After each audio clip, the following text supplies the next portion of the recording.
High বন্ধুরা, এই প্রচণ্ড গরম পড়েছে।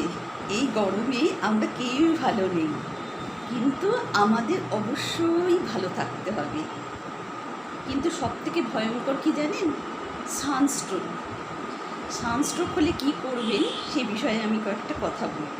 তবে সেটা আমার কথা নয়, ডক্টর মৃণালকান্তি পাত্রের কথা। যদি কারো সানস্ট্রোক হয় তবে সঙ্গে সঙ্গে তাকে একটা ঠান্ডা জায়গায় নিয়ে যান। তারপর তার যতটুকু পোশাক খোলা সম্ভব সমস্ত খুলিয়ে দিন।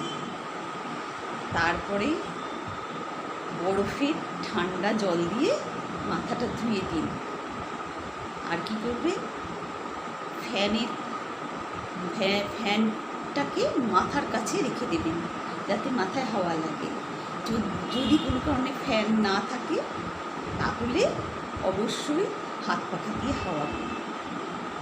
আর যদি বাড়িতে ইথাইল অ্যালকোহল থাকে তবে তুলো ভিজিয়ে সারা গা ভালো করে মুছে দিন।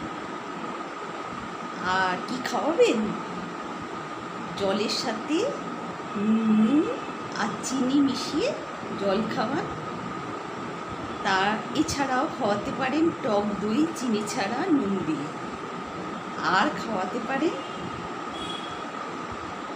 যে কোনো ঠান্ডা ফল, যেমন ডাবের জল, ডাবের শাঁস, পানি ফল। আশা করি এই সতর্কবার্তাগুলো অবশ্যই মনে রাখবেন। এইগুলো ভীষণ কাজে লাগে, যেগুলো কাউকে সাহায্য করতে পারেন এসব জানা থাকলে।